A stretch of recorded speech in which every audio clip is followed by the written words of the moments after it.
your ball in the trees and then you lip out the putt. But if you've got a little time, then come and spend it with us, 'cause now you're listening to the Rough Cut. Hello and welcome down to the official start of the golf season. It is Masters Week, the first major of the year. Soon we will be feasting our eyes and ears on the sounds and the beautiful green rolling grasslands of Augusta. So we're going to be talking everything Masters today.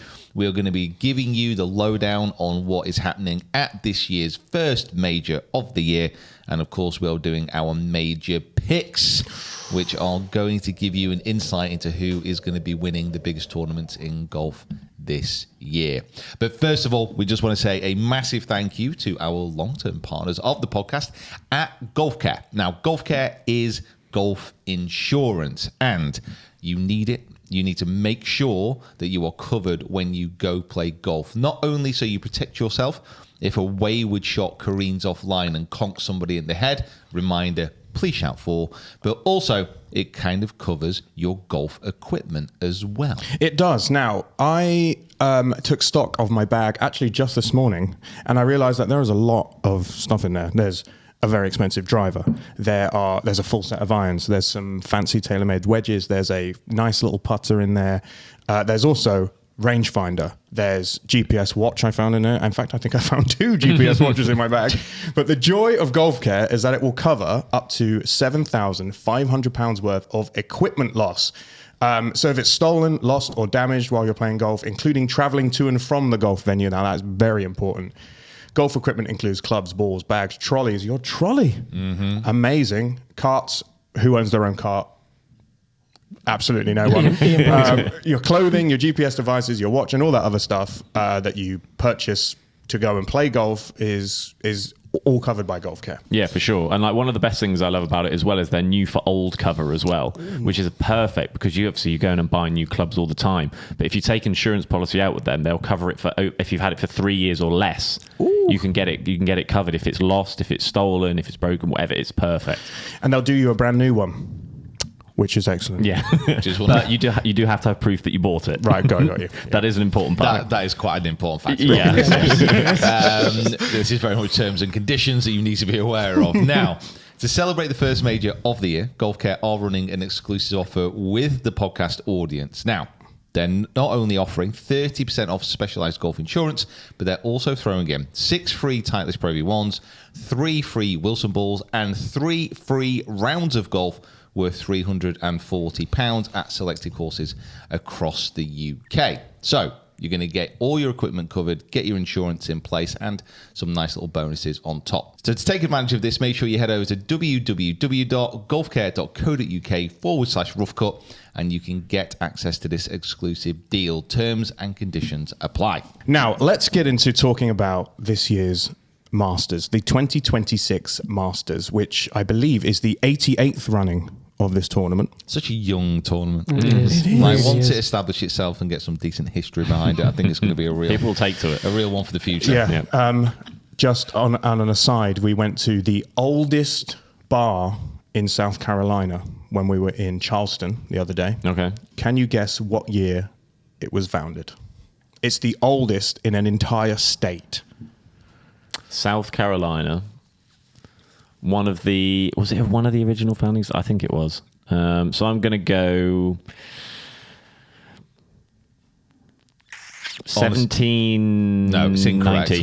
Absolutely It's incorrect. not. No, it's incorrect. It's 2000. No, pretty much 1932. Oh, for God's sake. I do have a feeling that that isn't true. I do feel that Henry's, I think it might be the oldest existing bar. Because there isn't a chance. Because this was a Spanish settlement back in the day. You're quite so right. I think it was 1700s, or early 1800s at the latest. Yeah. Are you honestly telling me There was no pubs. There was nothing. Yeah. that there has been the best part of 300 years going through that city and no one had a pub? They I don't think so. 100% were cerveceing it up then. Oh, They had brother, to be. Exactly, where did yeah. they get the idea for swinging doors if there's no saloons? Exactly. Like, come on. Like, this is, we're talking like pre-electricity here. You are correct. It is the oldest that's still going. Like, alcohol was one of the all you could earliest do. things that humans invented. Shoot each other and drink. What else are we doing? So like I'm not quite sure we believe that. Anyway, that went off track very quickly. It did, but the Masters is also very young. Yeah, Yeah. The Masters is young. And a man who likes drinking. Wait, what? Yeah, so I wanted to start out talking about some of the big names who you maybe would have expected to be at the Masters, but who actually aren't going. So we'll know for sure that Tiger Woods is not attending. He made an announcement after his most recent crash that he was going to be stepping away from the game to work on recovery. He's been allowed to fly outside of the US to go and seek this recovery. He's confirmed, this is a weird one, he's confirmed he will not be captaining the Ryder Cup team at Adair, which is a question that I don't know if anyone even asked of him, and he just said, no, I'm not doing that. I mean, there was some speculation. Yeah, I speculated on the fact that he might be doing There it. was some speculation. But he set the record for making the cut at his 24th consecutive Masters last year. So him missing the tournament is a big miss. And then the other one is Phil Mickelson. Obviously has a ridiculous record at the Masters, has won it. But he is taking an extended break from the game to deal with a family health matter, which is obviously completely understandable. But we were saying this in the office just now. Kieran actually, in his entire lifetime, has never watched a Masters without either Tiger Woods or Phil Mickelson in it. Yeah. Same here. Oh, yeah. And here. you as well. Yeah. Yeah, no, it's interesting. It's going to be different. It is going to be very, very different to see. Well, obviously, the last couple of years, Tiger has been a big thing. Obviously, there's been some massive stories out of the Masters with Rory winning and stuff like that. But yeah, Woods not being there is a big one.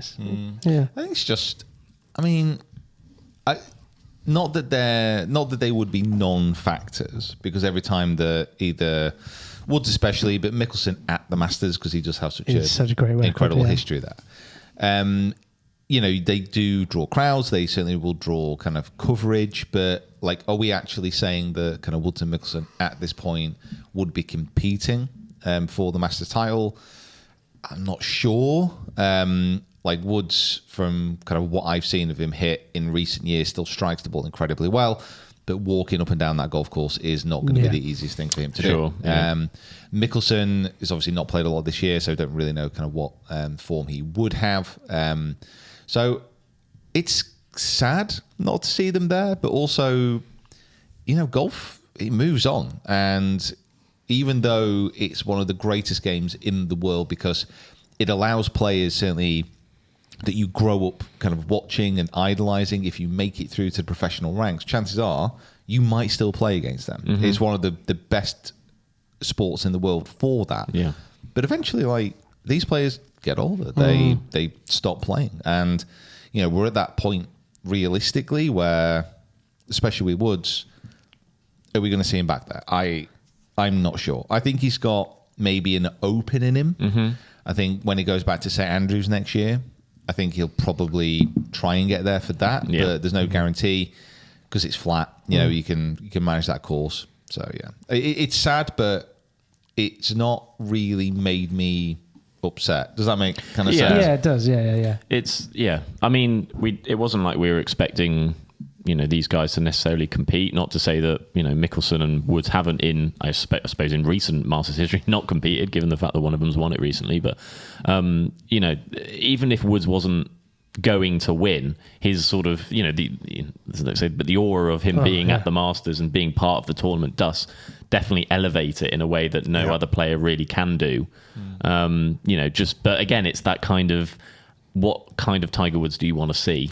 Yeah. Whether or not he's playing and teeing it up, is that a good thing to see him miss a cut and sort of struggle his way around, or do you want to see a healthy Tiger Woods and go that way? But like you say, there's obviously, a changing of the guard that's sort of happening now, and there's still players that you would have expected in this current era who aren't turning up to the Masters this week, which is the one that surprises me the most, I think. Yeah, because what we've got down here, so we've got kind of missing from this event, you got Ricky Fowler, which is a surprise. That's an odd one. He gets an invite to literally every single event. It might not have arrived yet. Hang on, just give him, You got Joaquin Neiman, who... He was some people shout to win it last year. Now, in all fairness, like, he's had, I think maybe the last 3-4 years, like, he's had invites over and above maybe what you would expect. Mm-hmm. Like the Masters is quite a strange event in respects that it is technically an invitational event. There are metrics to be able to get in as far as like world rankings and wins and all the rest of it. Oh, You have to be Pete alive. won't make it. Yeah, you have to Excuse me. survive to the. I'm not sure I've ever had a breath that's gone down the wrong way before. He's so- so old. But Joaquin Neiman is like he's one of those head scratching players who's been so good for so long. Yes, he's been on live, but I don't think anybody realistically thinks he's not a top class player. Yeah, absolutely. But in the majors, he just doesn't perform how he can, and it's a really weird thing. I'm sure he's kind of scratching his head about it. So he's not at the Masters. Yeah, he the reason he probably doesn't play quite as well in the majors is because he's had to work so hard to get into them over the last couple of years. You know, he's went and played in all these like other tours in order to try and get enough points or whatever to get qualified. So yeah, I'm pretty sure for the Masters he's just been getting invites. I don't know. I don't know if he knows members really well. No, Maybe. He's won a couple of other things, but the last couple of years he's had a real chip on his shoulder about not, because he's one of the best players in the world, arguably. Like him, he feels like he should be expected to be invited into these majors and stuff like that. And he's had in the last couple of years he's had a bit of a chip on his shoulder about it. Well, tough cookie. You know, Yes. well, he doesn't get to go. Yeah. Sorry. So Tony Finau of dislocated ankle fame in the par 3 course, he isn't going to be there either. Billy Horschel, kind of returning back from injury. You'd expect him to be back if he can get his form. Speaking of backs, Will Zalatoris, who is kind of back playing now. He's had a terrible couple of years with his back injury, so hopefully he can be back. 'Cause he was such a good player, but you kind of forget that a few years ago he was so good. Like he was knocking on the door of players who are the best players not to have won a major. Like he was Yes, in that genuinely, category, yeah. despite him still being pretty young in his career. Tom Kim, who's done absolutely chuff all this Yeah. year. We got Sahith Theegala, which is a surprise. yeah, I thought I think that, it's just off last year. He had a bad year last year, Yeah. didn't he? Yeah. This year he's playing quite well. yeah, but that the fact that he'll have to watch his best friend Akshay go and probably compete to be quite high up on the leaderboard is an even bigger stab in the. I'll take that. You know, I'd love Akshay to win, and then everyone just to look at that putter and be like, is it anchoring? Is it anchoring? Is it right there in his chesty westy? Bernard Langer's like, yeah. We will see. Dietrich and Thomas Dietrich, Thomas Peters, both at Live. They've not got there. Elvis Smiley. yeah, Elvis Smiley, yeah. Yeah. won the first live event of the year. Yeah, he's had a good season so far. Just obviously they weren't getting points when he won. So Right, okay. And then David Puig as well, who is very good Spanish player, but obviously on Live. I mean, a lot of the non-invited Live players, you can kind of understand it. It's just because of the world ranking system where it's not quite happening. Another one though, Anthony Kim. Now, should Anthony Kim have gotten an invite to the Masters? he does have a pretty good history on the course. I think it's a T20, a third, and then he missed the cut in his last season in 2011. It would be a great story if they had extended an invite to him and said, you know what, redemption is what we're about. Come and play our tournament as well. But again, he's a live golfer, so there's some contention. For the content, that's what it would have been for. It would- For the yeah, content, yeah, and the comeback story. the comeback and story, yeah, everything. just the narrative. It probably maybe brought a few more eyeballs onto it. I thought, like, I definitely would have been interested to see him tee it up. Yeah, Like, you definitely. you can't doubt that. So, but the Masters don't need them. They don't want them. That's not what they're looking for, is it? It's like when we ring up all these, like, Pine Valley and all these courses, like, can we come and play? And they're like, we don't need you. yeah. Could offer some good exposure. Yeah. But I think that, when Tiger said, I'm not playing, they had an opportunity to turn his invitation around and be like, and we'll give it to this other guy who's just gone through a redemption to prove that it can be done. I think the story was there for them to put the little coin in there and make it happen. But That is an interesting thing of that, like, because obviously like Mickelson and Woods aren't there, that's two players out of the field. Do those two players, I know obviously in a normal event they have reserves and stuff like that, but with the Masters, is there kind of this reserve list? Is there? I think so, yeah. There is there? Right, yeah, I so didn't- there was a video clip of Rasmus Nørgaard Peterson on running basically for a last minute flight because he'd only just made it into the field, and this was last night, Sunday night. So he'd only just found out, which could have been, a couple of dropouts, which gave him the slot, or gave him the invite. It's going to be hard for him because obviously with Kim, like he's got a long way to, because he's obviously been out of the game for so long. He's obviously dropped down the list and everything like that. It's going to be very difficult for him to gain this sort of recognition of getting back into the events unless at some point within the next couple of years, winning a live event, it has more credibility of being able to be invited for that. Because you've obviously got things like, what's his name? Tom Northern Irishman. McKibben. McKibben, yeah. He won the Hong Kong Open, which got him into this. Yes. Like things like that, like if you win a live event leading up to the Masters, that automatically gets you. Something like that, I mean, it would definitely give Liv some more credibility if winning one of their events got you into a major. Which is why I think it probably would not happen. So it's going to be a tough road for him to get up there. But yeah. It would need a Rahm sort of esque performance on Liv, really, wouldn't it? Like you have to continue finish in the top 10, continually get world ranking points, which even aren't that highly weighted anyway. Yeah. So you'd have to do that for like 2 or 3 years for him to get anywhere near sort of an automatic invite. Yeah. But he won't have a contention with the DP World Tour because he wasn't playing golf when Liv started. So he won't have had a contract with the DP World Tour to prevent him from going there and earning points there if he wanted to. So really, he could work his way into the majors by playing really well on DP World Tour. But also he didn't have a card. Right. So like you've got players who had a card on the DP World Tour, some who, even though their membership is sort of suspended, they're still sort of members. Like that's the whole DP World Tour, European Tour, Live conversation is. Yeah, we're not going to delve into. Come back to next week's podcast when we're going to talk about it for an hour. Who is this guy who's kind of won the US Mid-Am? Like, what's the vibe here? You've written this down for a very specific reason, and I do not know who this man is. Oh, I have seen this man. Yes, you have seen this man because this man is a real estate agent from America whose golf clubs live in his garage during the winter months because he's working at his real job. And he played college basketball at Illinois State University. He was a very good basketball player. Apparently hated playing defense, but was excellent at shooting. And then quit college and went to become a pro golfer.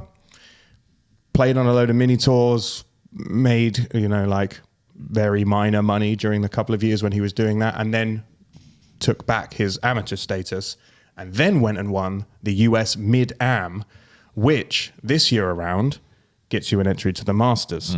So he won the Mid-Am at Troon Country Club in Arizona, which I believe we have been to. We have. Troon, yeah. Which won him the Robert Trent Jones Memorial Trophy, and he gets into the Masters and the US Open for 2026. So sick. This is the question I wanted to ask you. Should someone who has previously been a pro get in by winning an amateur tournament? God. There's something about it which doesn't quite sit right. However, for me, ultimately, I think it's fine because we have this argument a lot in PGA circles. So the PGA, Great Britain, I'm a PGA professional. We play in comps across the country. Sometimes we play international events where we kind of compete against PGA Cup, PGA Trophy kind of things, where there is like a Ryder Cup event between, or a Walk Cup event, I suppose, between GB and Ireland, PGA, and the US PGA. And the US PGA is just like stacked with former tour pros that have got a PGA kind of membership. Michael Block did one. Yeah, and then all of a sudden it's kind of like we just get hammered every single year. But there is the argument because there are quite a few players now in the PGA system who used to play on tour, who when they turn up at events, they have, not that they win all the time, but they're going to be in the top 5 every single time because they're just really top quality players. Yeah. So the argument is, well, you've been a tour pro. Is it fair to then say be an amateur again? is it fair to then play against professionals who are of a lesser standard, who haven't gone through the tour route? And for me, I think it's fine. Like any competition that you enter, especially a big competition like this, to get in the Masters, to get in the US Open, like you're trying to qualify for one of the biggest events in the world. And if you're not good enough to do it, you're not good enough to do it. There's no point in whinging about it. Yeah. Like if I enter a PGA event and I'm playing against, I don't know, someone who used to be on tour, I'm just trying to kind of think. Last Matthew year, Southgate. Matthew, is he PJ? Is he PJ? I don't know. Such force. Who's the lad who won at Dornoch last year? Oh, He went yeah, Scottish yeah, yeah. He was on the Yeah. European tour for years. That's helpful. We'll come back to it, but he won that event. We went out on that golf course, played okay, finished maybe, I don't know, top half. I didn't play too badly. Craigley. He did it. Well done, Emery. And Craigley beat us by about, I don't know, 72 shots or something that week. On a really hard course. Unbelievable. And it was, I kind of thought driving back when me and Kieran just sat there in silence when I was brooding. And it was kind of like, is it fair that a former tour pro entered this event to play against your normal kind of PGA pro golfer? And ultimately, yeah, it's fine. Like, Unfortunately, you're on the same level of qualification, aren't you? there you go. You had Craigley, Alistair Forsyth, also former tour pro. Matt Ford, I think he played on tour for a bit. I'm not sure about James Freeman. Hayden McCullum, he was Europro Challenge Tour for a while. Simon Thornton. Simon Thornton One of the has people won on tour. on European Tour. So you have players up there who you're competing against that are just really, really top players. And no, like, And they've done it, competition and they've done sort it of, for a yeah. long time. But that's the thing. Like, if you're going to step into the ring with these kind of guys, you got to prepare and you got to make yourself ready. And if you're not, then don't play. Yeah, in reality, it's you're not really playing against them. You're playing against the golf course, and maybe they're just better prepared than you were for the week. They've They're got the just- experience to go and do it. They're They've better prepared for life.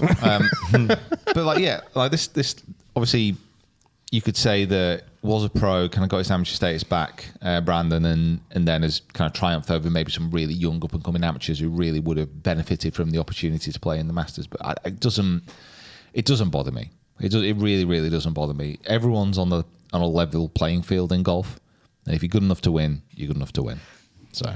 I forgot you finished T22nd now. Was it T22nd? He went scrolling on. I can't lie. I was scrolling down. I was like down here. T22nd. That's pretty good, that. that's really good. That's really good.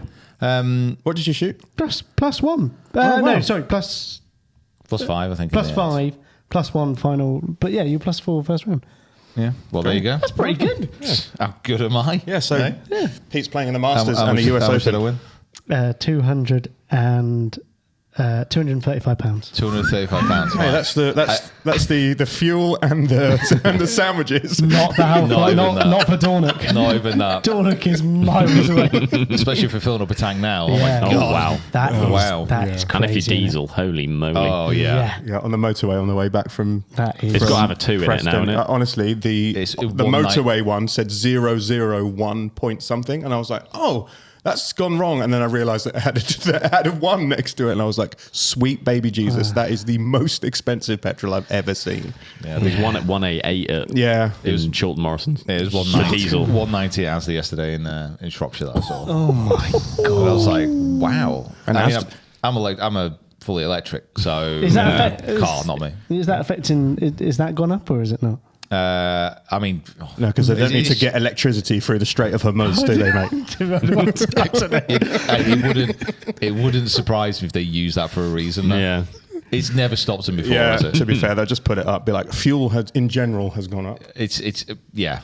Anyway, that's a different topic. It is. Okay, so I wanted to before we get off people who aren't in and who are in, I wanted to ask you this question. With Phil Mickelson dropping out, there are 10 live golfers in the field at the Masters, and I want to see how quickly you three can name them. I think we got this. I think so. So let's go around. You got to name one each until if you don't get one, you're out, and then we'll see how far we can get. Jacob, let me hit me with the first one.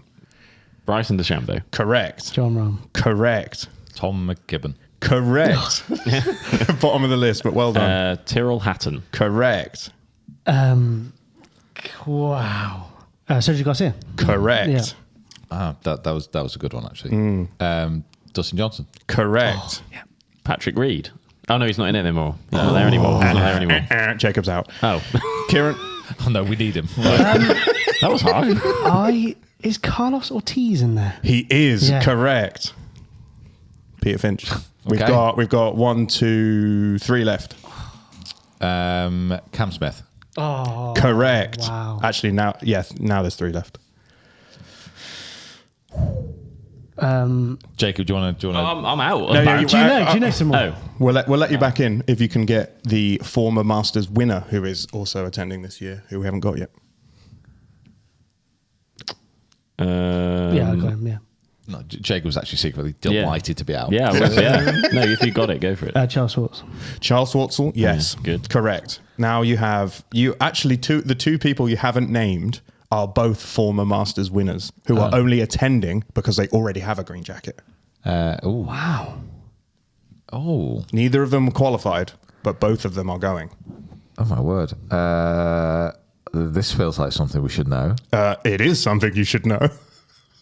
Bubba. Correct. Bubba, of course. And one left. The man with the worst Masters Champions Dinner menu of all time. That was Bubba, wasn't Yeah, it? that was Bubba, yeah. Dustin Johnson. We've said We've said Dustin. Dustin No, Johnson. you didn't. Johnson. We did. He did. I He literally did. said Yeah. Dustin Johnson. Yeah, You Pete did. You didn't because I would have ticked him off and his name's not ticked. Pete definitely said him. Okay, well done. Hang on. roll the tape back. 3-1. Well, you even said yes. I would have said correct. I love the mindset though. If you'd have said it, I'd have ticked it off. Bryson, John Rahm, Cameron Smith, Tyrrell Hatton, Dustin Johnson, Sergio Garcia, Bubba Watson, Charles Schwartzel, Carlos Ortiz, and Tom McKibben. Yeah, Carlos Ortiz won one of the Opens. Carlos And so Ortiz, did Tom as well. he won. One of them. Just won He one got of the qualification via international wins and the ranking pathway. Yeah. Well done, Carlos. Yeah, great. Happy for you. Yeah. Okay, we are Not gonna win. We are going to be back after this quick message from our sponsors at Brevo. Okay, this episode is sponsored by our good friends at Brevo. Now, if you are running a business, a side hustle, or even just building an audience, you'll know how messy marketing tools can get. Brevo is basically an all-in-one platform that handles your email marketing, your CRM, automation, SMS, all in one place. What I like is how straightforward it is. You don't need a full marketing team to make it work. You can build email campaigns, automate follow-ups, manage contacts, and even message customers via SMS or WhatsApp. It's also priced in a way that actually makes sense for smaller businesses. You're not paying loads just to get started. So whether you're launching something, growing a brand, or just trying to stay on top of your audience, it kind of covers everything in one place. Now you can redeem the code ROUGH50 to get 50% off Brevo's starter and standard plans for your first 3 months. If you want to simplify your marketing setup, the link is in the description. And thanks to Brevo for sponsoring the podcast. Thanks, Brevo. We love you. Bye. One of the things that we like to do on this podcast during major season is predict who is going to win each of these majors. It's something that Jacob has prepared for his entire life. And it's something he's prepared for this time around as well. Yes. I had a little bit of podcast help. Kieran sent actually a wonderful tweet, or it was an Instagram post, I suppose, from Ways to Golf. Which basically did all my work for me, which was fantastic. I'd started the process and then you put that in. I was like, well, that's going to do all the work for me. So essentially, it is identifying all the things that I love to go on the stats, on the metrics, and all those kind of things that you have to hit to be a Masters winner. And 8 of the last 8 Masters winners have been in all of these categories. And I'll quickly scoot through them now. So they were inside the top 30 of the official Golf World Rankings / Data Golf. Mm-hmm. Now, I have gone off OWGR this time. The reason being is because Rahm, DeChambeau, and, well, Reed, but are the 3 that are in the top 30, and I feel like those are they're the only relief guys that really kind of stand a chance, to be fair. Anyway, Sorry, Tom. Tom McKibben. From my professional opinion. Leave Tom McKibben out of this. They have finished, the last 8 of the last winners have finished in the top 15 in one or both of the last 2 majors. So the British and US Open. Yeah. They had a previous major top 5 finish ever before. Ever before. Yeah. They had a previous top 25 finish at Augusta National ever before. Wow. And in the season, they were ranked in the top 25 for strokes gained tee to green, and they were ranked in the top 50 for strokes gained in approach and around the green. Wow. Okay. So I've made a nice little spreadsheet, which I'm sure Mick can put up for you. So we'll you put it can, up on the screen. You can make your own decisions. There are 3 players that hit every single one of those metrics and therefore will be the 2026 Masters champion. Okay. Those 3 names are Mr. Jonathan Rahm, Rodriguez. Mr. Rory McIlroy, No way. and who I think is going to be my pick for this year, just because it's a bit more exciting, Matthew Fitzpatrick. Nice. So Scotty's not in there. Scotty's not in there. So Wow. what I thought I would do, and as I say, with the little screenshot that's on here now, you'll be able to see there are 7 players, I believe, that missed out by 1. Scotty being one of them. The reason he missed out is because he ranks 66th in approach strokes gained this year. That is actually a surprise. He's not in the top 50. that's baffling. That's kind of crazy, isn't it? It's mental, isn't it? Well, considering what his last 3 years have been like with Literally, approach. literally. Like strokes gained approach in the last 3 years has been about, I don't know, number 1 Yeah. by about Yeah. plus 28. I don't know. And I'll say, because this was sitting in the top 50 approach and around the green. He's first around the green. Right, But okay. in approach, he's 66. So that's the thing that lets him down. I'll but go through them quickly. And then Is you the can, reason that he's best around the green is because he misses Yeah, the green well, on approach? All right, I love the fact that he's been, by his standards, not great approach. So what he does, he actually makes up for it by being the best amazing, yeah. around the green. Yeah. It's the most Scotty thing I've ever heard in my entire life. Oh, if I miss the green, I'll just chip it in. Yeah. Oh, I'm missing the green at the moment. What It's shall very I Scotty. be? I'll be the best at that instead. Yeah. Just he's practicing something else. Exactly. The game is so boring to him that he's like, I'm going to miss the green on purpose, Yeah, I can be the best around Yeah, the can green. I win this tour event if I Love start that. 5 shots behind? 5 days behind. He still could. Another like favorite of people was Cam Young. They kind of he's sort of Yeah. obviously Yeah. winning and recently and whatnot. So he was kind of up there and he ticked off most of them apart from one, which was the fact that he's 65th around the green in strokes gained for the season. Particularly difficult So course not to be able to his get up and down. Short game is not standing up completely Yeah. for Augusta, which is one of the things that isn't, especially chipping, putting not so much, but around the green definitely. Yeah. Unfortunately for my heart, Tommy Fleetwood missed out, and he only missed out by 1. And the reason he missed out is he didn't have a top 15 in the previous 2 majors. However, the finish was T16th at the Open. Ooh. So he missed out by a place to be completely filled out with greens on this chart, which was a shame, but hey-ho. Got her up, another one, ranked really highly. The only thing going against him is it's his first ever start. No one wins on the No first. one ever, unless you're Fuzzy Zeller. Pretty much no one wins. Yeah. A couple on of their close first ones. Masters. Or if you played in the first ever Masters. It's my first time ever at this tournament. Me too. Russell Henley was another one who missed out only by 1. yeah. He ranks 32nd in tee to green, and he needed to come in the top 25. So Okay. not a million miles off. Yeah. Another one who was very close in a similar bracket was Victor Hovland. He only missed by 1, and the reason he missed was because he's 27th in tee to green, so he missed by 2 places, Yeah, he's sneaky. Yeah, Yeah. might be a he bit is sneaky. which I don't mind him. Patrick Reed, another kid like people think again. He's obviously won twice this year. He's had a good start to the season. Yeah, very good. You know, he followed suit with Fleetwood in not having a top 15 finish in the last 2 majors. He finished T23rd at the Open, the US Open. Apologies. And then the final one was Bryson DeChambeau, who again, obviously like big betting favourite. People think he's going to do really well. Obviously disappointing final round last year, came close a couple of years before. He amazingly ranked 51st around the green, but also 87th in approach. Yeah. So despite being semi-dominant, playing pretty well on live, it's not actually... He's been struggling with his irons for Just that tee ball Past in it. few That's what years, does it pretty for him. much. He's just Yeah. so dominant with the tee ball. But I mean, that's what lost him. Well, he says that obviously he didn't putt very well that final day last year, but he was pulling a lot of irons. His approach play was not great. It was a very like high loopy draw. I remember watching. So there you go. So just very, very quickly, just to give you the baselines there. So of all of those metrics I've just read out, 8 of the last 8 winners, there is Rory McIlroy, Matt Fitzpatrick, and Jon Rahm. They get all of them. So if that sounds good to you, go for it. Yep. And then the ones that are just missing one: Victor Hovland, Chris Gotterup, Tommy Fleetwood, Bryson DeChambeau, Patrick Reed, Russell Henley, Cam Young, Scotty Scheffler. Nice. Very good. Very good. And well done, Carlos Ortiz, for winning the Masters in 2026. I think none of the other live players have a chance. Just to compare that to the actual betting favourites, so you have Scotty Scheffler, who's favourite, coming in second, Jon Rahm, then Bryson DeChambeau, then Rory McIlroy for defending champ, Ludwig Ober, and then Xander Schauffele.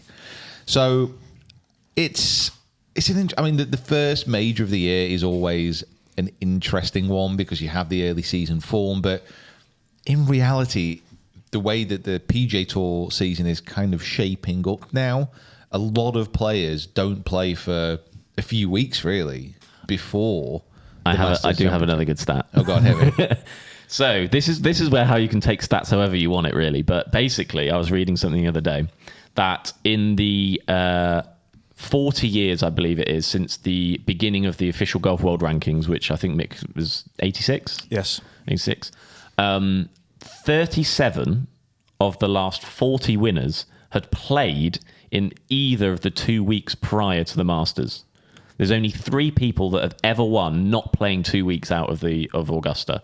One of them is Tiger in 05, one of them is Scott in 13, and one is Bubba in 14. If you look and see the players who have not teed it up for the last 2 weeks, it knocks out a hell of a lot of people. I think that's the most Scotty, interesting Rory, one. Fitz, Bryson, there's a lot of guys that have not played in the last 2 weeks. So either we're going to go really against the trend this year, and I mean, I'm saying Fitz is a guy, but I do genuinely feel like this is a year that someone we don't know is going to come out and just kind of break the mold a little bit. Yeah. There's another on Data Golf is my favorite website at this time of the year. I literally go on it all the time. If you go on there and have a look at their Masters blog, they've done a really, really good breakdown of strokes gained and sort of leading into the season. And I'm not going to say the exact number because I can't remember completely off the top of my head. But there was basically a breakdown of that going into this Masters was the lowest ever strokes gained metric ever going into a Masters compared to previous years. There's just not someone dominant like a Scotty, like a Rory, someone like that going into it this year. So I think it is very wide open. I think it should should hopefully make for really interesting viewing. And it was looking at distance and accuracy as well. I was looking at the blog as well. It was a really it was a cool little scatter chart, wasn't it? Yeah, it was cool. It was very cool. There you go. It's the most open Masters tournament ever. Yeah, I think so. Until Scotty starts playing. I think that's the difference, isn't it? It's because Scotty hasn't been there, and we don't really know about Rory. We don't really know about Rahm. All these things. It is a bit. Yeah, I mean, I've actually been watching a lot of a few of the Masters documentary. I've watched 2 with Rory now in the past week about his win last year, and I would recommend giving them a watch. Yeah. The one on Amazon was good, and then I think there's one on the Masters YouTube which I watched yesterday. Yeah, it's him talking through just talking through every hole. Yeah, it's great, and I think it's good. The one thing which I quite liked is I've heard him talk about that round obviously a lot in the past year. That shot that he hit on 13 that he shoved right into the water from 86 yards, whatever it was. That documentary that I watched yesterday when him talking through every hole, that was the first time I think where he's actually said, he was talking through, he said, it was above my feet, I was aiming at the flag, and talking through it he hadn't just hit one of the worst wedge shots ever for him, just at the worst time. It was just really crap, and it was really crap because it was just a crap shot, and he just wasn't there mentally on it. It was just crap, but he's always had a reason for it. But then in the documentary yesterday, he basically said, I just wasn't committed and I just came up and out of it, and it went in there, and I was you finally come to terms with it. It was just nice to hear. These guys are competing for the biggest trophies and the most money and the most prestige in the entire world, and they can still not commit to a shot when it really, really matters. I did find that weird though, because they set out the plan of being a free shotter. They planned that out, and like, how can you not? That's the main shot. Obviously, your T-ball was the one. Second shot, you're getting it in position. He's done all that. Arguably, that's the most important shot of that whole thing, and you're the least committed out of all of it. Like, you do forget how wild that round was. Yeah, well, yeah. You do forget that he birdied 10 to go 4 clear at that point. Was it even 5, 4 or 5? And we were all like, oh, yes, we can relax. The front nine was the most stressful round of golf we've ever seen in our lives. The back nine, we can relax. He's going to romp home. Jesus Christ. After bear in mind, the second shot of 10, he flipping like does a Hideki Matsu. Oh, yeah. Like, literally think he's going miles off the planet. Yeah. And then the next he almost hits in the water. And oh my, honestly, it was stressful watching it, but stressful. That shot on 15, that, oh my God, that was so good. They've said that like that, they've like ranked his shots, his top 5. I think that is better than his. They've ranked the top one being the playoff bit. The second shot in 15 is the best shot. That's what you should expect. One of the best shots I've ever seen in my life. Though, like you should hit that shot. I mean, you can say about the pressure, but I mean that shot on 15 was by far a better technical, more momentous shot. The reason that the playoff shot is obviously better is because it was the moment where he won the Masters. Do we say then that the putt that goes in at the end is the best shot? It's obviously it means the most because it ticks the box, but like the 7-iron on 50, I liked where he said, I was hoping to get it in the greenside bunker. Yeah. And he like, as it came off the face, he was like, oh. And then he started walking. He was like, I've hit that so well. Whips round and lands beautifully. And you know what I love? Didn't even make the eagle putt. Just, you know. Yeah, it is. I'd love to make the eagle putt. Tapped it in for putt. Well done. What was that one Mixon won when he hit the shot out of the trees on 13? Like, an incredible shot that kind of like won him the Masters. He didn't make that eagle putt either. But you don't remember that. You just remember the shot. Yeah, that's what you remember. So good. Now, it's all well and good for us to be reliving Rory's victory last year, but there have only ever been 3 golfers who have won the Masters back-to-back. They are Jack Nicklaus, Tiger Woods, and everyone's favourite, who has been storming all over social media in the last few days, Nick Faldo. The odds... Oh, God. Storming. Yeah.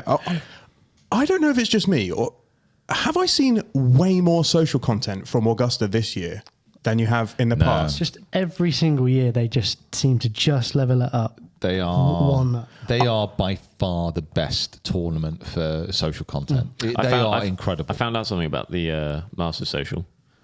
The man who runs Sugarloaf runs the Masters Social. Man, that's bloody why it's so good. So there you go. Damn it. Well, there you go. Makes complete sense. But what I meant was people on the ground, like we're watching Faldo play practice rounds on TikTok. He's hitting, the famous 2-iron. He's, sorry. I know. I hate it more than anyone. I'm sorry I brought it up. But he's walking around in a t-shirt on the tees. He's playing 13, and it's being recorded on TikTok. I was about to say He's just had an operation, I think.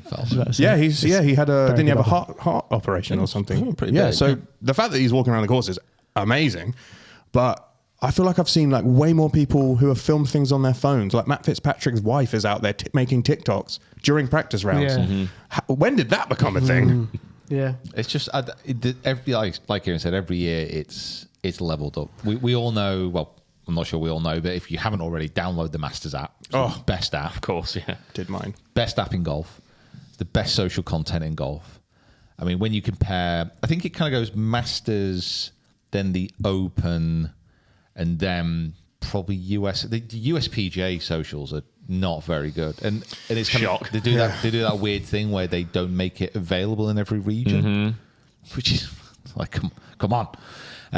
But no, the Master Social and the content there is great. It's just like a week, because that's why we call it the Masters Week, because every single day there's stuff to watch, there's stuff to reminisce, there's stuff to get excited about. They just absolutely dominate the entire week, which is it's quite strange. It is an unusual thing to see, and they just do it so well. I think that was just one thing that I just saw Jacob looking at there about the weather. Just to go back to that Fowler thing, the weather this week is incredible. Is it? Yeah. Is it going to get everyone excited? So It's the start of the season. What I'm saying, the weather Thursday, Friday, Saturday, Sunday. Saturday, Sunday is getting up to 28 degrees. So we're not likely to have that weather delay result in needing to find some content and hear about the 2-1 again. It is an incredible. Yeah, he's not going to fill a gap. It is an incredible golf shop. Okay, so what we should try and do is try and work out the odds of how quickly Faldo appears on screen wearing his green jacket and telling stories about previous Masters, because that happens every single bloody year. Well, that's what I'm trying to say. Normally, sometimes it's a bit more they'll of a slide filler. him in, won't they? Yeah. But it's guaranteed to happen. He's already on the grounds. He's probably, I'll sign something. Who are you? He's doing a lot of being available. So I imagine he's going to be walking around in his green jacket and being on TV very shortly. But I just wanted to go through the kind of weird outside bets for the Masters. We've heard, of course, about the people who are at the top of the rankings for who's most likely to win, but these are the things that are very unlikely to happen. So let's start with an amateur winner. The odds of an amateur winning the 2026 Masters are around 1,000 to 1. So no amateur has ever won the Masters. The best finish was a runner-up position, which was Ken Venturi in 1956. Wow. However, the game has obviously changed massively in the time between then and now. But of the amateurs playing, is there anyone in there who we see challenging the big boys? Probably not. So 1,000 to 1, very unlikely to happen. We've talked a little bit about Rory. Him winning back-to-back is like a plus 1,000, plus 1,200 type American odds system. Again, what does that mean? 12 to 1. 12 to 1, basically. Yeah. Okay, So cool. 12,000. Yeah. Him winning back-to-back Makes is perfect sense. pretty unlikely. The thing we've already talked about is the first-time winner. Odds vary depending on who you are. Obviously, someone like Ludwig Aberg is going to be much higher up that first-time winner possibility list than someone like a Gotterup or a Ben Griffin. If I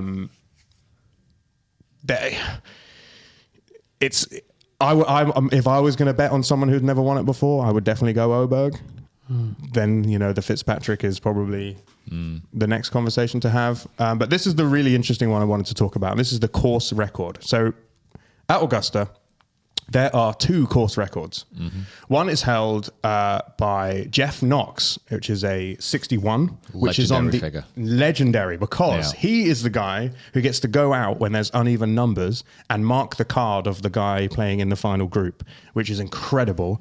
And he shot a 61 around that golf course, which is insane. But the tournament course record is a 63, which was shot by Nick Price in 1986 and then equaled in 1996 by Greg Norman. The odds of someone setting a new course record is 18 to 1. I mean, If the weather's good. I mean, the problem is the weather's going to be great, but that means the greens are going to be firmed up. You want it to have rained, softened, and then... So the chance of anyone shooting a 62 is... By that Sunday, it's going to be like blooming glass, isn't it? It's going to be a really tricky... Just before we go any further, I need to make a public service announcement. Oberg actually was one of the people that missed out by 1 as well. I just completely missed him. But when you said him there, I was like, surely he did quite well.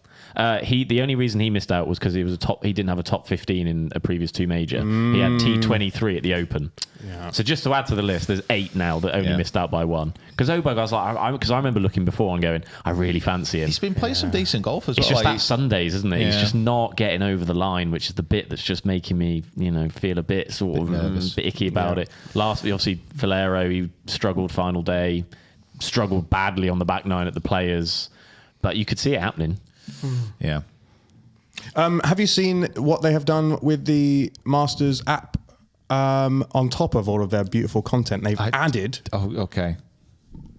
Carry on. They've added AI-generated commentary for every single shot in Spanish and Japanese for the Masters app.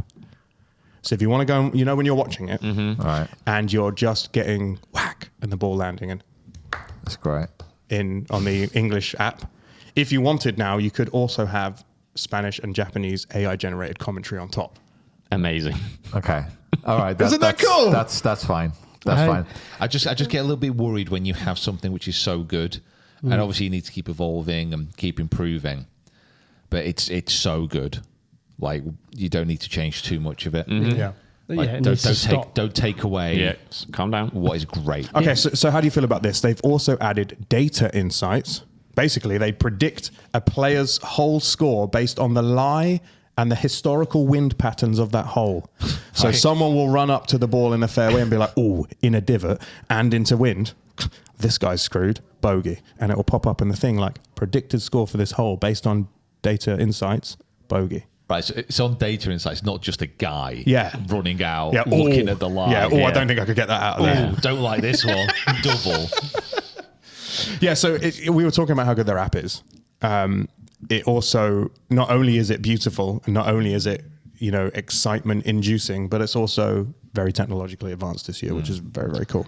Yeah, hopefully that's where the buck stops with it. Yeah. Because it's the reason why it's my favorite tournament in golf is because in this everlasting conglomerate technological world, it is keeping its traditions. It's keeping its even though it does have some elitist traditions, the traditions of not having your phone. The fact that all these sorts of things that makes it amazing and old fashioned.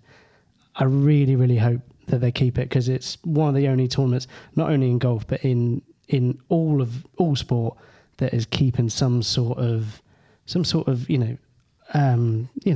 the roots. You're not letting anything get in the way. So I really hope it stays. Yeah, Kieran's getting old. He is. First time I've realised. I thought I was the old one. I have to leave very, very soon. So do we need to make some picks? Let's do our picks very quickly. It's 10:30. We're going to run through the picks in the snake pattern.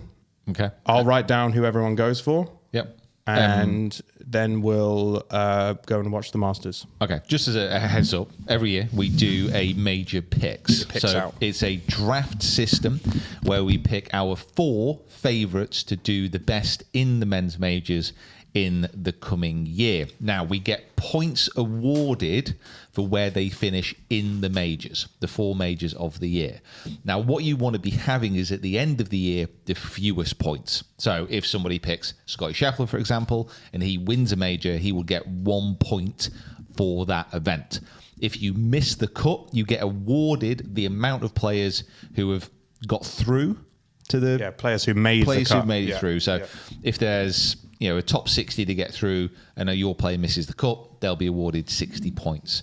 Now, last year I was victorious because of my super massive brain. Did you pick Scheffler? Probably. I don't know. I can't remember. And then Mick finished last year, so he's going to get the first pick. I'm going to get the 4th pick, and then when I pick my 4th player, I will then get the 5th pick, and then we will go until our Rosters are full. 16 players. They've been selected. Yeah, so the only stipulation on players you have to pick is you can pick 3 players from wherever you'd like in the rankings, and then you have to pick someone outside of the top 50. And we're going with Data Golf this year. We're going with Data Golf. So that person has to be outside of the top 50 on Data Golf. We're calling that the wild card. The reason we're using Data Golf is because it's just a little more up to date than OWGR will be with regards to live players inclusion. Yeah. So with that all being said, play the theme tune. I don't know if there is one. There might not be. If I didn't put one in, I didn't put one in. Excellent. I don't want to lose again this year. Make better picks. I'm going to. I also have available to me a chart of all of the top 100 players in the world and more, and whether they are in the field for the majors or not. So if you select someone and they're not in the field for one of the majors, you might get a repick. Okay, that's fine. All right, so we'll search through and find out if they are or not. Yeah. They are either in them or they are working towards. So lots of people are working towards qualification for the PGA Champs, for the Open, things like that. So, but there are lots of people who aren't getting into them. Yeah, Okay. I know there's some that are in, some already, some Correct. not in already. Yeah. Kind of, they're in 2 out of the 4 kind of thing. Okay, so I'm going first. Okay. Here we go. Pick number 1 in the 2026 Rough Cut Golf Podcast major picks draft, John Rahm Rodriguez. Okay. Okay.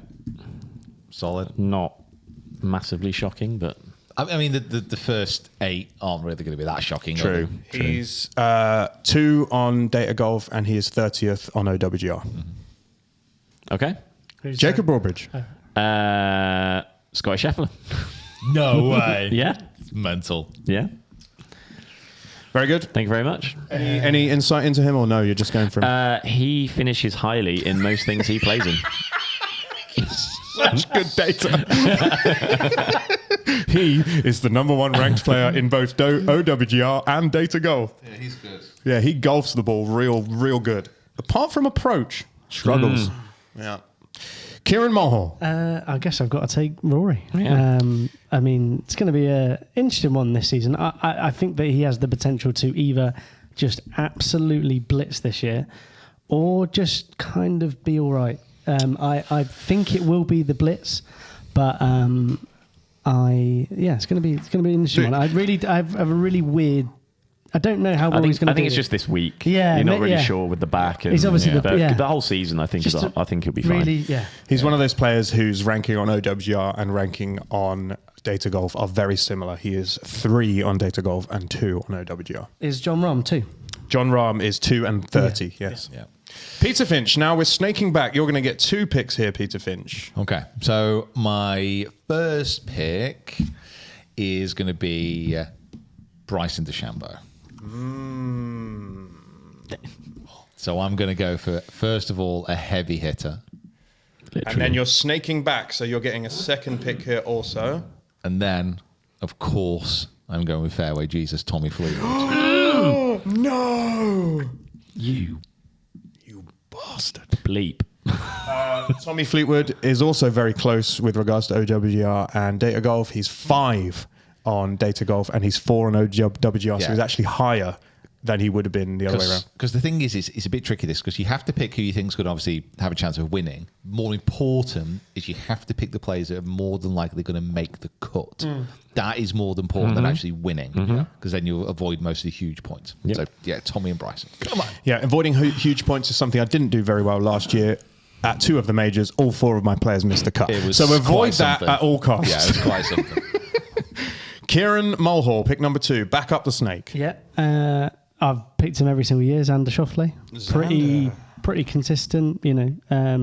Top 30 minimum in the majors, but has a top 10 in him and stuff like that. So yeah, Shuffle. You'd expect him to have a good year this Yeah, year. so he's looking all right. Just the putter is the only thing I'm a bit worried about, but other than that, he's looking great. Yeah. Jacob Broadbridge. I've got 3 names really that I'm. You're only allowed 1 at this, I know, at this but point. Can I not just take them all now? No. I'm going to take Ludwig Oberg. I'm going to take Ledders. Wowzers. He is 10 and 17 Yep. Thank you. on Data Golf and OWGR, and obviously coming into a bit of form as the majors kick off. Second place last year at the Masters, definitely qualifies for all of them in a good spot. With that in mind, I'm going to take another European golfer, a man who we have spoken about already on this podcast as a pick for this year's Masters, Mr. Matthew Fitzpatrick. Yeah, imagine he's going to have a good year. Let's bloody hope so. Hey? And then you're going again. I'm going again, and I feel like I want to get my wild card in before everyone else. But when you actually do your... Don't do it. do it last, but I'll be Don't the do last it. person to pick one. But actually, if you look at it in reality, there actually aren't that many players outside of the top 50 now, because a couple of people have jumped up and a couple of people have jumped out. For my snake pick, I am going to go with Justin Rose. Is he in or out? He's in. Okay. Yeah, he's like 10th in the world. Is there anyone outside the top 50 on this that is in every major? He's 34.9. Outside the top 50, and we're going on Data Golf. There is... Yes. Well, there's lots of people who have almost all greens and 1 orange, which means they're working towards. Because I was looking at some that I liked, but they were only in a couple, but you kind of think they should Yeah. getting. So if you look at, I mean, you could still pick him after I say his name, but if you look at Erasmus Højgaard, in the Masters, almost qualified for the PGA, almost qualified for the US Open in the Open. Yeah. So he's halfway to being in all of them. Okay. Well, with Take that a being ball. said, I take it now? I am going to take my outside top 50 data golf. Yep. I'm going to take Tyrrell Hatton. Oh, Jacob goes Tyrrell Hatton. Interesting. Tyrrell Hattie Watty. I know he's in 2. Yeah. Where is he on this list? Let me find He was going to be my outside top 50. Yeah. It's interesting you've gone for him. Interesting. The other names I've got down are just a bit. Yeah, Tyrrell Hatton, he's 67 on Data Golf, 31 on OWGR. He obviously doesn't get into the players, but Masters, he's in. PGA Champs, he's working towards. He's in the US Open and he's in the Open. And that PGA Champs one, that list, lots of people working towards. Such a big field, though, as well. They'll just get invited. Yeah. Great. Well done. Kieran Mulhall, McIlroy, Xander Schauffele, and... So this one, I've been doing a lot of research on this guy recently because I asked Maya, my girlfriend, who you think is going to win the Masters. Put a fiver each way on. And she said Sepp Straka. And now Good choice. I was a bit like, I don't know about that. I've been looking into this man and he's had a great year. Starts the year. Not only wins, but he's had a good, really, really, really strong year. And he's doing all right in the majors last year, previously as well. So I'm going to go for it. Sepp Straka. Yep. Still working towards his... How does she know who Sepp Straka is? yeah, she's here? deeply knowledgeable. Oh, no, I showed her the Sky betting app. Oh, right. Yeah. Okay, got it. Yeah. Fair enough. Yeah, so not technically in the PGA Championships field yet, but he's one of those orange ones who's working towards it. He's definitely in the US Open and the Open as well. So a good pick. So have I got 2?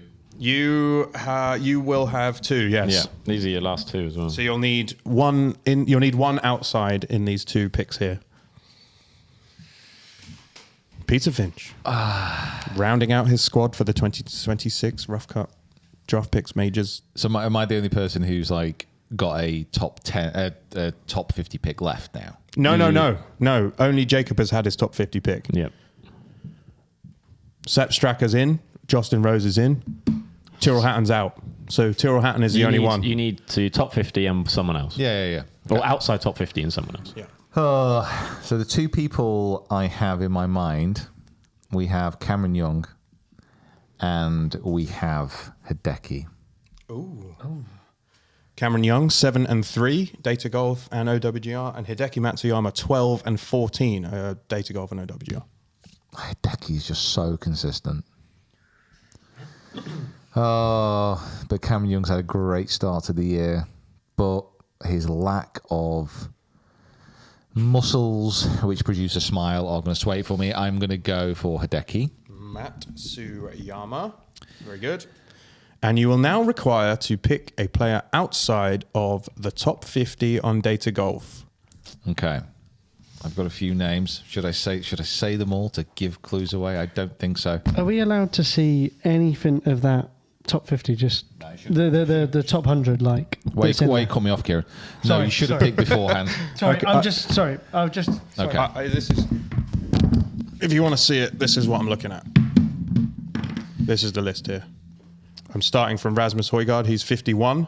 So that's the next 25 players. Where's the major thing? Yeah, well, on the there? that's what I mean. thing The is on major thing. here. Yeah, that's one. Yeah. Okay, yeah, thought so. Right. So, but you get a repick. So if you pick someone who isn't, then you'll get to repick. So But we'll also remove them from the list because it's not someone eligible.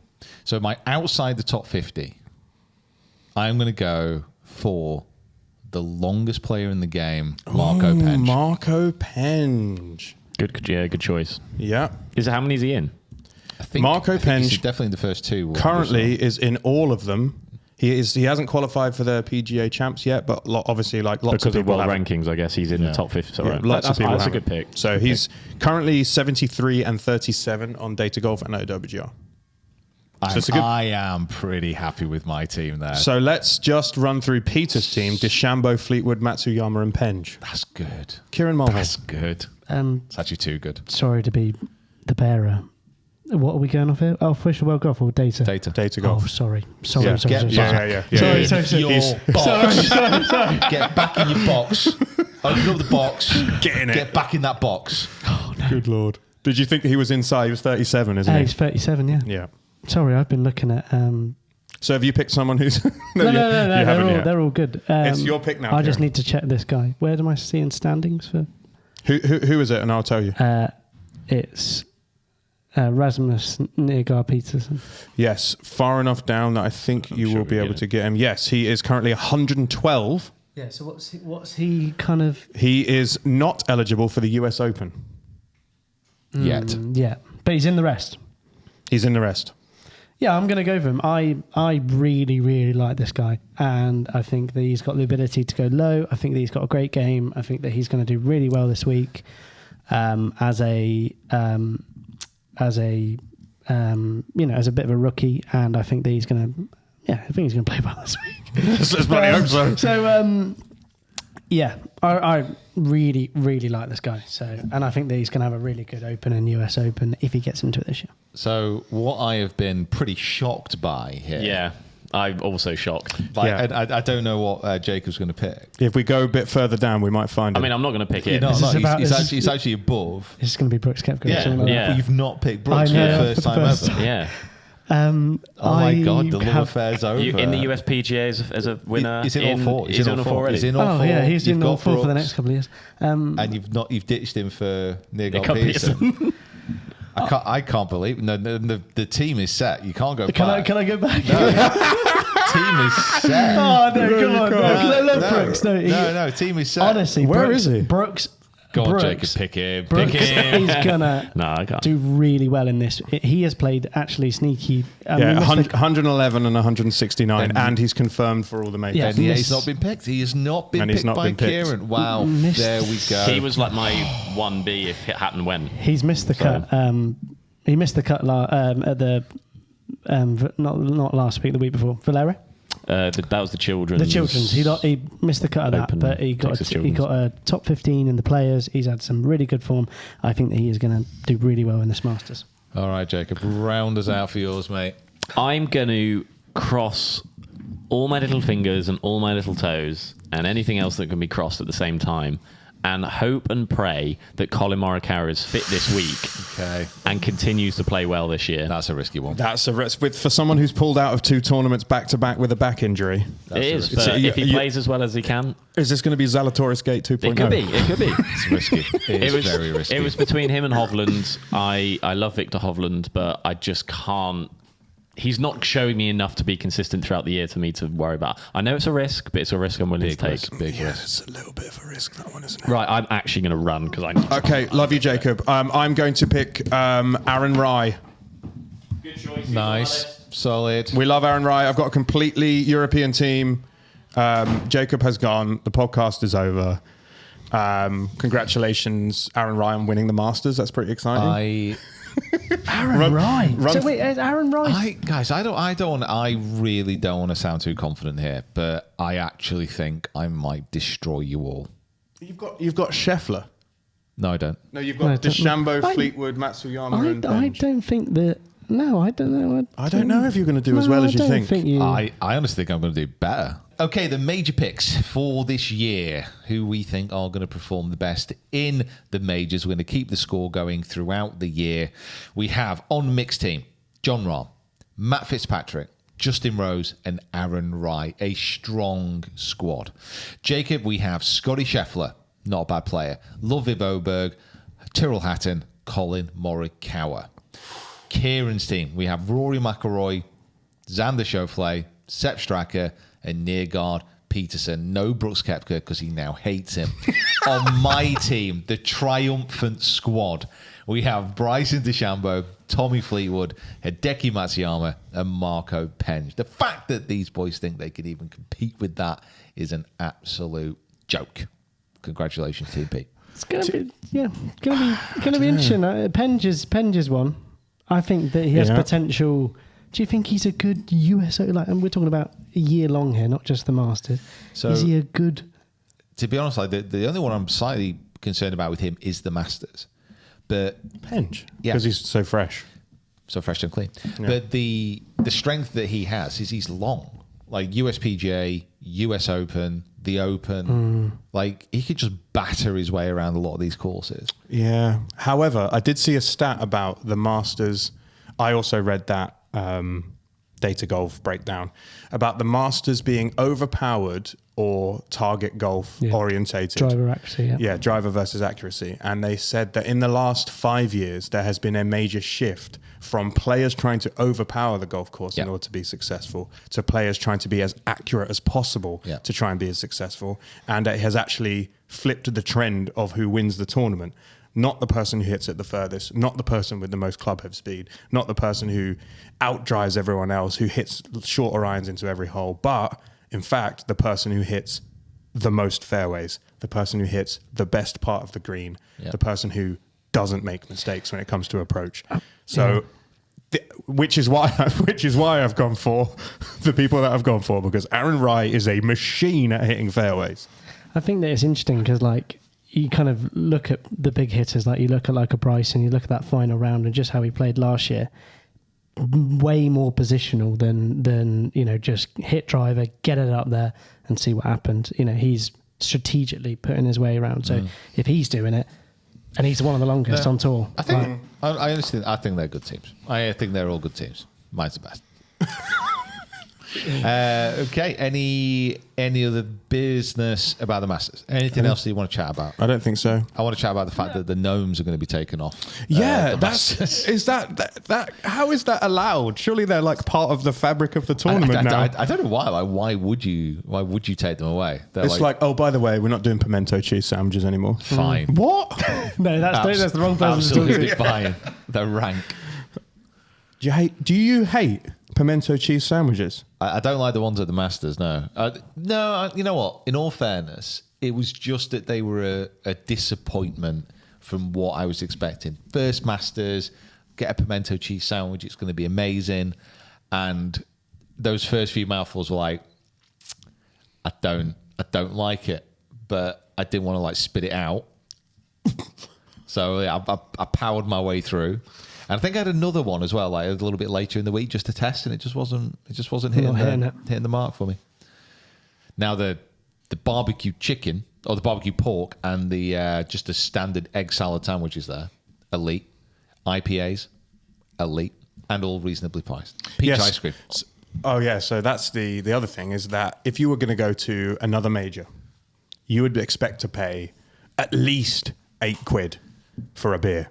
You would expect to pay at least £10. More. At least. You would expect to pay at least £10 for some sort of small, mildly warm food item. The Masters bucks that trend a little because the sandwiches that we're talking about are $1.50. And they have been that for ages.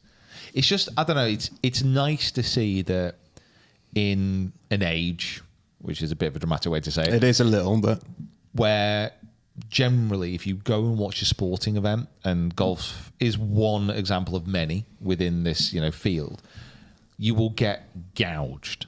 You will get absolutely battered in the wallet or the purse if you want to buy things at the event.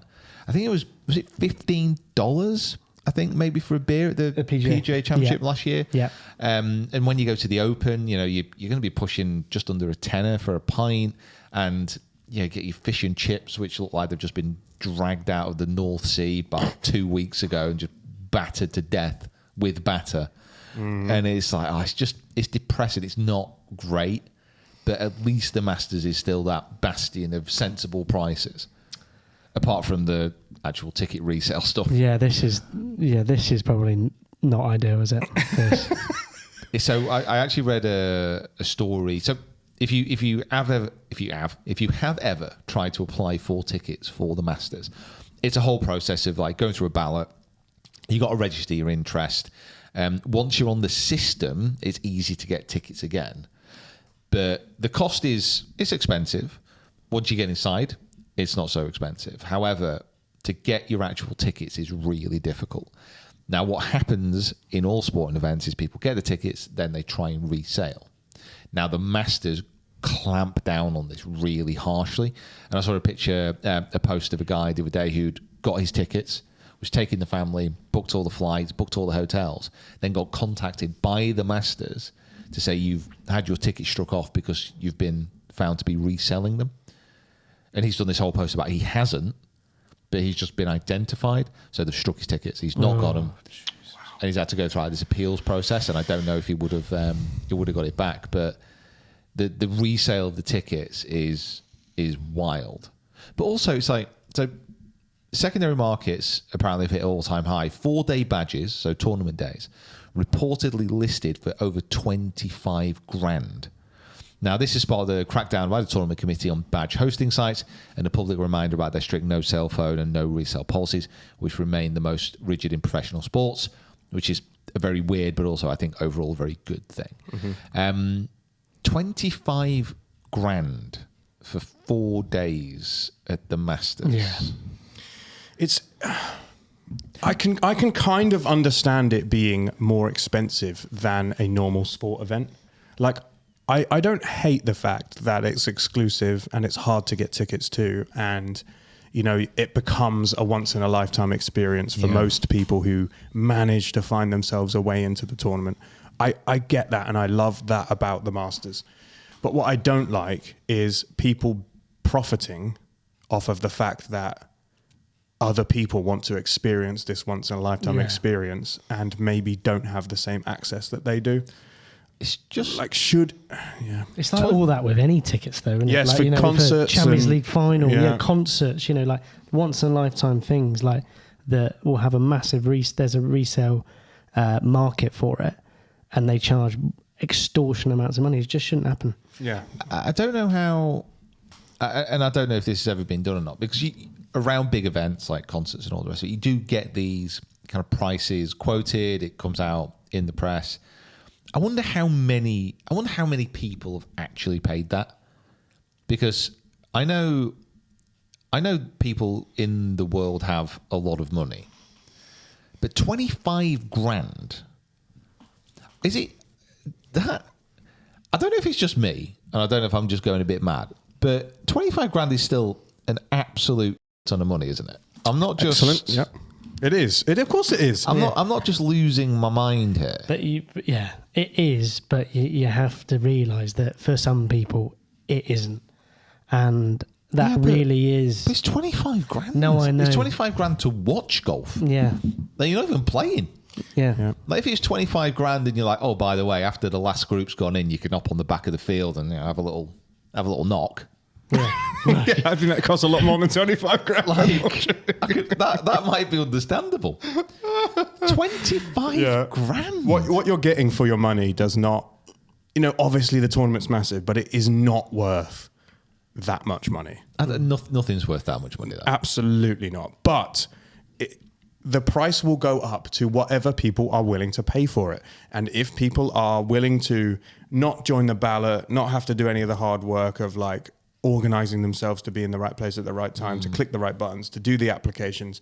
If they just want it easy and they can pay the 25 grand, cool. Here's 75. We're all going. Oh, I didn't do any of that ballot nonsense. I just paid all of this spare money I had lying around from my tax dodging, and now we get to go watch the Masters. I just wonder what it's actually like. Like, it's 25 grand now, but if it comes to Wednesday night, they've not been sold. What they might actually be sold. Yeah, well, do they drop to Yeah, 200 quid? I mean, I don't know if it's ever. You can only buy it if you're already in Augusta, because there's no way of you getting there to the tournament. It happened at Bethpage when we were there. Like, Yes. the prices for resale tickets was crazy, but then as soon as the tournament started to happen, they just dropped massively. Yeah, and if you were an American fan, those tickets were selling real cheap. Pretty cheap, yeah, for that Sunday. So yeah, it's interesting, but like the Masters, man. I mean, they're not sure. One of the reasons why they can sell their concessions for so cheap is that they're not short of cash. Oh yeah, they're putting on an exhibition event. They don't need to make money from this thing. No, how much money does the shop make there in a week? Oh my god, Millions, isn't it? Yeah. Isn't it? I've got the figure. More than they pay out to the winners, I reckon. It's not far off. So have a guess. In the week of the Masters, bear in mind you can only get this stuff on site. Yeah. It's open Monday. It's open Monday through Sunday. It's open the full week. Yeah. You can only get anything Masters related with the official Masters logo from the Masters shop during the week of the tournament. How much does it make in a week? I reckon they're doing 3 million. Or maybe 4 million. I was going to say 2.2 million. I reckon they're doing 4 million. You are so far away. It is not even funny. Well, okay, You're 7. so far away. It's not funny, but actually, it's quite funny. What if they're doing 1 million a day? Okay. They're doing 7 million over the course of the week. Okay. I mean, hold on, but then you got to add on more for the tournament I am days. just going to check my research. The tournament days are obviously going to be more. What if they're doing £1 million a day? Just while you find that, I kind of like that model of the merch, their products. You can't get it somewhere else. Their merch being being the main thing, and then like reward the patrons for being there. That you're not spending flipping an arm and a leg while you're actually at these events, like the Open, the US PGA, and all this sort of stuff. You do unfortunately spend an arm and a leg, and it's the way that they're doing it is just brilliant. I love it. Yeah, I think the items in at the Ryder Cup, the items in the shop themselves weren't necessarily expensive, but you cannot stop picking things up. You're walking around, you're like, ooh. Yeah. And then you add up a $10, a $20, a $50, a $7, a $9, and by the end you're like, bloody hell, I've spent 500 quid in here. I just had to check. I researched it before, and I just had to double check that I was right, and I am. Is it more than 7 million over the course of the week? It is more. It is so much more than 7 million. How much is it? So take your 7 million. Yeah. Times it by 5. You know what? You're not far off. Except you need to times it by 10. Oh my God. $70 million goes through that shop in a week. That is $277 per second. That's 3 times more than the prize purse this year. The prize purse is $21 million Hours in your transaction per second. Per Per second. second is $277 that goes through that. Sweet baby Jesus. Good God. Wow. Yeah, that's 10 million a day. $10 million. $10 million a day. And I don't know what it was like when I went, but I can understand why. Because when you go in that shop, you are hit by a fever. Yeah. It's because it's the only shop that I've ever seen where you walk past it and it's actually got the segregation of like queues, like they do at theme parks. Yeah. I don't know what you call it, like the queuing system where Yeah, you're like a snake weaving in and queue. out. Yeah, A yeah, snake queue, yeah. yeah. They've got a massive one of those outside the shop because there's that many people passing through it. And as soon as you get in, you go a bit mad because you get your basket and you're walking around and you're just chucking stuff in. I'm only here once. You're just chucking stuff in. And when I went, I got to not quite the front of the queue, but I was pretty near the till. And I just looked in my basket and I was like, oh, what are you doing? You've got like $1,000's worth of stuff in it. Where did all this stuff come Like, from? what are you doing? Like, you do not need Masters coasters. Oh, wouldn't they be nice on this desk? They though? were They would be very stitched. good. Yeah. Wouldn't they be cool on this desk? You do not. I should have brought my Masters mug in. Really, I was like, you do not need it. You don't need it. But you also do need it. No, I went back. I Yeah. put stuff back. But common sense overrid me. I still spent about $500. Yeah. What stuff have you still got that still gets used? I've still got Towels my somewhere? The mug. towels there, the Masters There. towels. Still there. got the beach towel that me, Rick, and me and my you golf had to bought, wear. which we wore like togas because it was so cold. I've still got my hoodie at home, which doesn't fit anymore. I've got my Masters mug, which Carly used a wire brush on the other day to clean it. Oh. And it's all scratched. I've never I've never been so disappointed in another person. So if you're at Augusta this week and you want to help Pete replace his Masters mug, and if you That'd be buy lovely. one and send it to us, get into the comments or join the Discord or become a member or whatever and send us a message.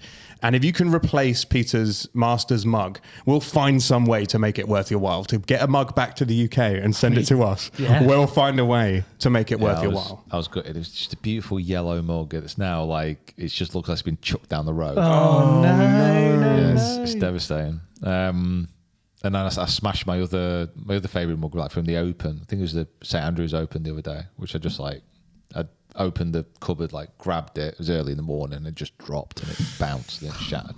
Good Lord. Oh, it's a really sad time. It is. It's a sad time. Let's go and enjoy the Masters, though, because Yeah. that's going to make us happy and not sad. I do just want to 70 bring million. one final thing, is just to talk about the menu. I have another fact on the menu. Yeah. This is going to be the longest Sorry, podcast. there's just really quickly. It's just a preview. It's fine. There's this guy. And then there's Jacob's just not there. There's this guy that's online that has made each individual dish. Oh, I saw this. Yeah, it's amazing. It's Chef Cuso, so go and have a look. But I think my favourite thing of all of it is the peach and ricotta flatbread, balsamic, hot honey, and basil. He's like made it there. Don't you just think that's just such a great like lunchtime Yeah. snack? Oh, I just think it's great. So then he goes on to the main course and it's fillet, and it's oh yeah, this is The tuna carpaccio. Yeah, yes. Oh my god, it's a good menu. It's not the best, but it's great. I mean, what we'll actually do here for a clip, Mick's going to be doing this, so it's all on him. He's going to throw up the menu from this year. So the Masters tradition is that the past champion from the previous year hosts the champion's dinner, and he provides the menu. What I didn't realise is that the past champion also covers all the costs, Excellent. which is fine because the previous year you just pocketed $4 million for winning it, but you have to host the dinner. Now, Rory McIlroy's menu, I think, is pretty good, really. He's pretty elite. Hideki Matsuyama's, John Rahm's, I think, still slightly better. Yeah, no one's touching those. But Rory's really, really spot on. However, Rory's menu this year is the most expensive in Masters history. So it's going to cost him $318 per player who actually attends. Now, that figure represents a 194% rise on Scotty Scheffler's menu in 2025, which was 108. Now, assuming that 35 people attend the Champions Dinner, Rory's bill is going to be at $11,130, which includes the food and includes the wine. The wine, because the wine's like The wine's a lot in it. expensive. He's like gone. That's yeah. How many glasses of wine does this factor in? Because if I'm not playing in a tournament, I'm getting loose on Rory's money. Yeah, Gary Player and Nick Faldo just like Another one of them. leave the bottle, Yeah. which Nick Faldo talks like, obviously. He talks like that. Yeah, he Leave talks the like Ray bottle. Winston. Leave the bottle. We're going to need it. 2 iron. Hit 2 iron. I did. $11,130. Yeah, Wow, that's a lot of That's like for one meal, a nice meal though it is quite expensive. Yeah. It's a lot of dosh, Yeah, but worth it. You get to wear your green jacket and hang out with your best friends. it's a tradition like no other. He does look good in the green jacket as well. Who does? Rory. Yeah. Yeah, Rory does. Yeah. So someone else is, or maybe Rory. Maybe he'll be putting the jacket on himself. That could be a thing that happens for only the 4th time ever, but more than likely, it's going to be a incredible week of exciting and dramatic golf, and we are just so hyped. And we know you guys are too. Thank you so much for tuning into the podcast. I know a little longer than normal, but listen, it's supposed to be. This is the start of the year. This is the start of spring. The azaleas are in bloom. The golf course is ready. The patrons are seated. 4, please. No driving. Let's go. Should we go and watch it? That was pretty good. Yeah, that wasn't too bad. Oh, That wasn't too bad. okay. That's okay. Bye, everyone. So is that going to be the end? I think so, yeah. I think of the that was podcast? Why not? Right. Okay. Do you want to say bye as well? Thanks for subscribing. Yeah. Thanks. Thank you for subscribing. Thanks for You listening. do it. Pete, who do you think's going to win? Who do I think is going to win? Yeah. I honestly, it's You think it's a bit of a lottery? no. Oh, right. The problem is Scotty's built up such a massive amount of respect over the past few years, and he's number one in the world by literally. He could take the next year and a half off and still be there. You just have to say it's Scotty. Like Scotty is the favourite. Scotty's probably going to win. Other than that, looking at the record, probably Bryson. Ooh.